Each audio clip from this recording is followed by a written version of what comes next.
Jadi seperti yang saya sampaikan, kalau soal video itu saya tidak mengetahui ya itu tahun berapa.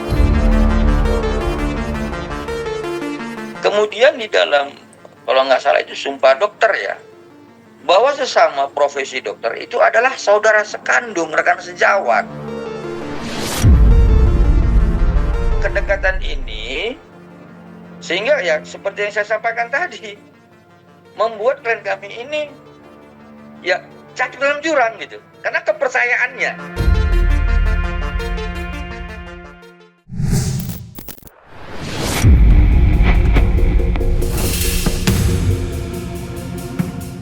Perseteruan hukum antara selebritis Nikita Mirzani dan Reza Gladys lagi-lagi membuat nama Dr. Oki Pratama disorot dengan tajam.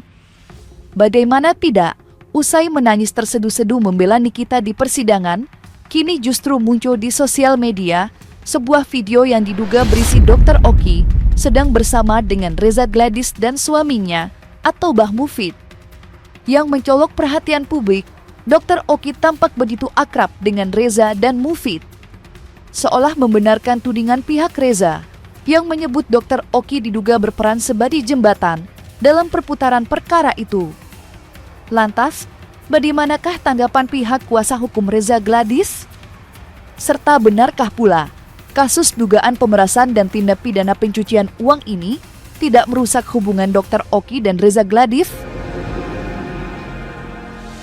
Jadi seperti yang saya sampaikan, kalau soal video itu saya tidak mengetahui ya itu tahun berapa atau memang bagaimana, saya tidak mengetahui itu. Tapi yang pasti kedekatan mereka ini adalah, kalau kita lihat dalam dakwaan yang sudah beredar di SIPP PN Jaksel, itu kan ada percakapan kalau nggak salah itu 3 November ya, mengatakan iya teh, artinya Dr. Oki Pratama ini adalah junior daripada klien kami, Dr. Reza Gladys.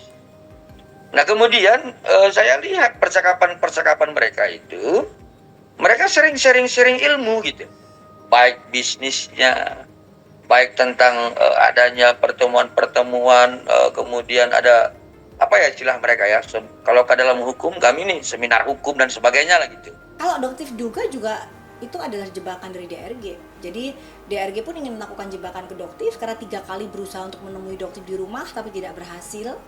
Dan akhirnya Doktif ingin dia mengikuti permainannya Doktif dan akhirnya dia kemakan dan dia tidak berhasil untuk menjebak Doktif. Tapi untuk NM mungkin dia berhasil menjebak.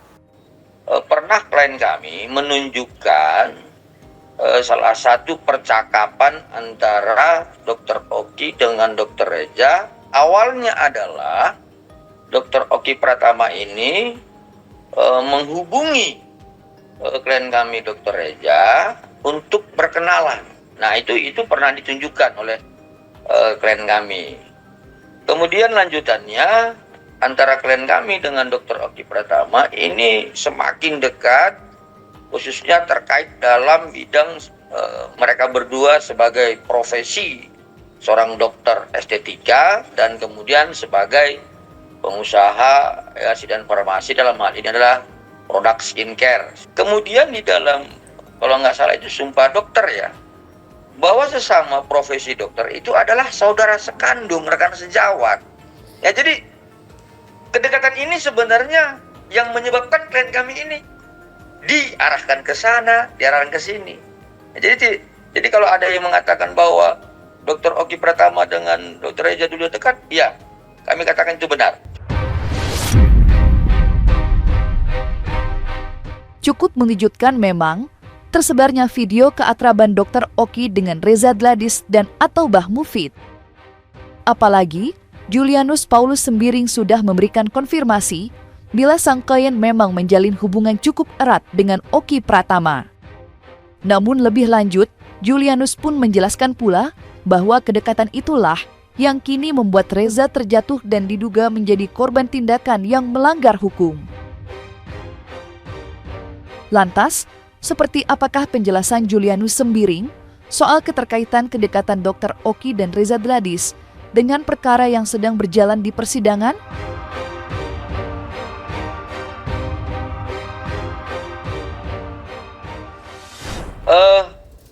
berdasarkan hal tersebut, maka kemudian pada tanggal 27 Oktober, karena akibat kedekatan klien kami dengan Dr. Oki Pratama dan dikaitkan dengan review-review, salah satunya adalah oleh akun Doktip yang mengatakan bahwa produk klien kami ini diperbandingkan ya dengan produk yang lain, overpriced lah dan sebagainya.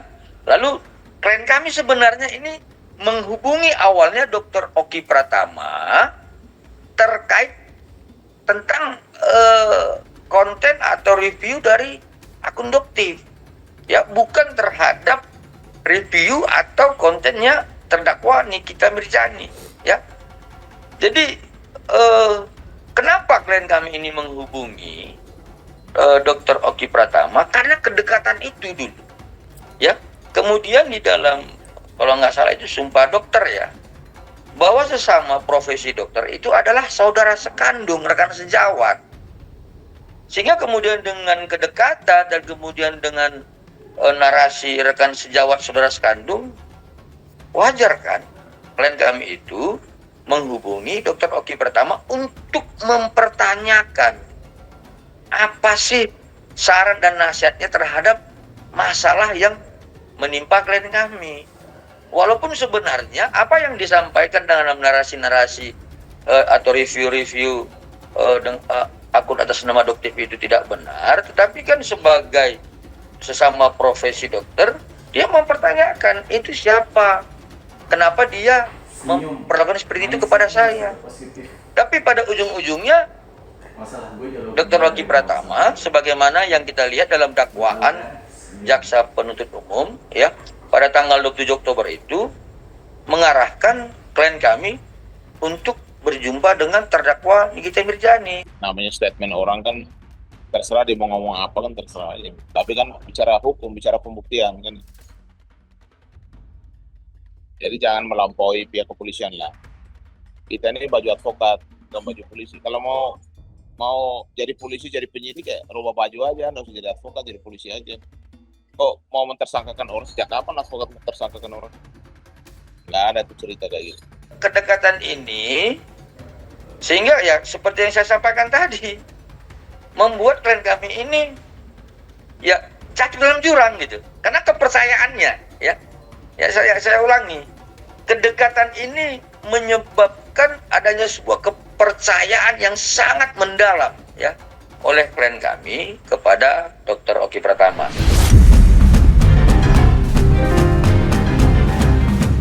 Seiring berjalannya waktu, sengkarut konflik antara Nikita Mirzani dan seterunya, Reza Gladys, memang bergulir semakin liar. Apalagi, belakangan perputaran kasus ini semakin dibuat panas dengan munculnya pengakuan mengejutkan pihak Sela Saukia. Ya, ketika ditemui beberapa waktu silam, Petrus Balapationa berbagi fakta bahwa Sela Saukia sempat mengalami kejadian yang serupa dengan Reza Gladys, di mana layaknya Reza, Sela Saukia mengaku menjadi korban dugaan pemerasan Nikita. Dengan total kerugian yang menyentuh angka ratusan juta rupiah. Lantas, seperti apakah penjelasan kuasa hukum Sela Saukia terkait dugaannya terhadap Nikita Mirzani? Betul. NM ini jumlahnya waktu itu kalau nggak salah 350 juta. Yang sama modusnya bahwa dia misalnya mereview, tapi dalam review itu dia istilahnya meminta supaya ditutup mulutnya. Dia tidak mau mereview lagi kalau ada uangnya, maka SS memberikan uang sehingga dia tidak mereview lagi. Dan waktu itu 350. Sudah dikirim ya? Sudah. Ada bukti transfernya juga? Ada semua. Ya, ada semua, bahkan dulu kan ada WA-WA-an antara Nikmir dengan SS dan suaminya SS, Pitra, Bang Pitranya. Ada semua. Gitu, sampai ke uang-uangnya, penyerahannya segala macam ada. Nikmir itu kan mereview tapi tujuannya kan untuk istilahnya dia mereview, lalu kalau dia terlalu menyerang, dia meminta supaya saya tidak menyerang lagi, bayar dong, kira-kira begitu. Jadi sama seperti di perkara yang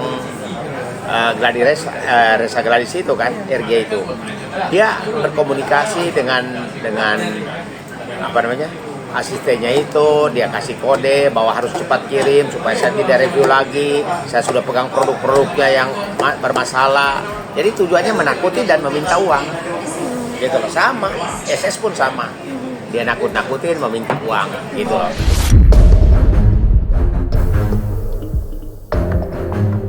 Meskipun belum diketahui secara pasti kebenarannya, kemunculan Sela Saukia tentu membawa kisruh ini ke babak yang semakin panas. Mengingat pengakuan itu disebut-sebut dapat menjadi fakta terbaru di persidangan. Ya, banyak yang merasa bila Sela Saukia pantas untuk ditunjuk sebagai saksi dan memberi kesaksian di muka persidangan. Padahal dalam kasus ini, Sela Saukia belum sama sekali dilibatkan. Bahkan, ia saja belum dimintai keterangan BAP. Lantas, seperti apa Petrus menyikapi potensi Sela dijadikan sebagai saksi?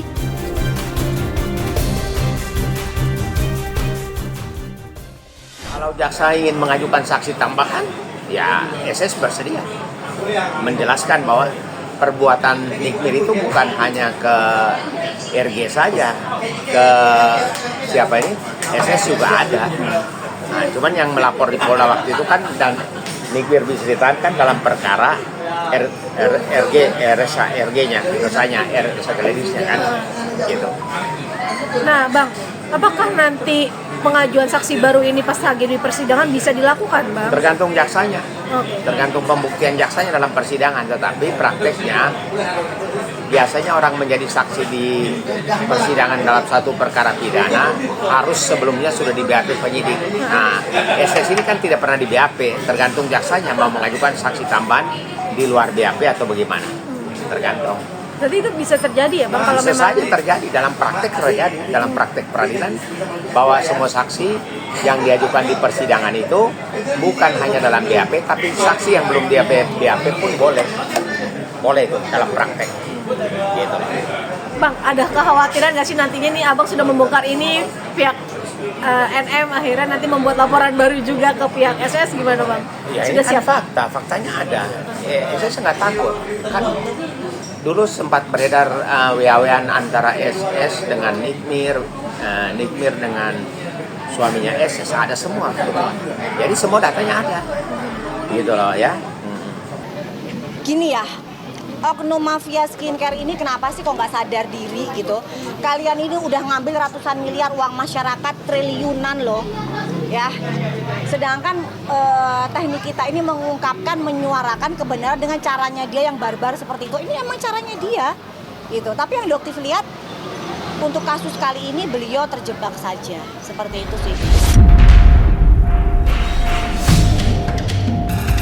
Terlepas dari itu semua, nasib Nikita Mirzani nampaknya semakin terombang-ambing. Di satu sisi, ia harus dipusingkan dengan perkara kasus Fadel yang membuatnya terbakar emosi. Dan di sisi lain, Nikita harus pula memikirkan nasib eksepsinya yang belum diketahui secara pasti nasibnya. Dan ditambah lagi, kini Sela Saukia muncul memberikan bumbu-bumbu yang berpotensi negatif bagi Nikita. Entah apa yang akan terjadi selanjutnya. Namun yang pasti, dalam persidangan berikutnya, Nikita akan mendapatkan jawaban dari nasib eksepsinya. Untungnya, di balik deretan masalah, Nikita masih dikaruniai teman-teman yang setia mendukungnya di persidangan. Seperti Dr. Oki Pratama salah satunya. Ini bentuk dukungan udah. Ya pasti sedih lah. Pokoknya tetap kita ikutin aja persidangan dan harus tegak dulu. Perbuatan yang dilakukan oleh orang lain, akan tetapi yang diterdakwakan adalah saya. Ya, jadi setiap kuasa hukum ya melalui pemberi kuasa ya kliennya masing-masing, ya itulah prinsipal dalam hal ini, masing-masing juga kan berhak untuk mengajukan kapan waktu dan tanggal untuk melakukan sidang mediasi.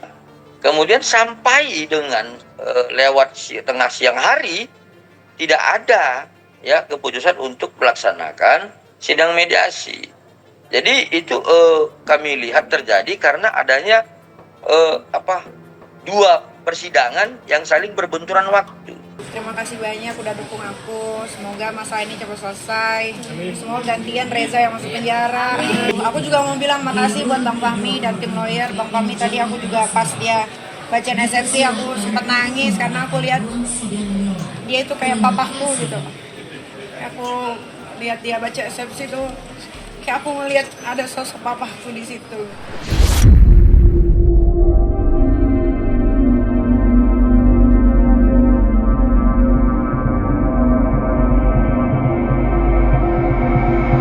Nah, selesai sudah Cumi Lovers, dan jangan lupa untuk like, subscribe, dan juga share channel YouTube Cumi Cumi.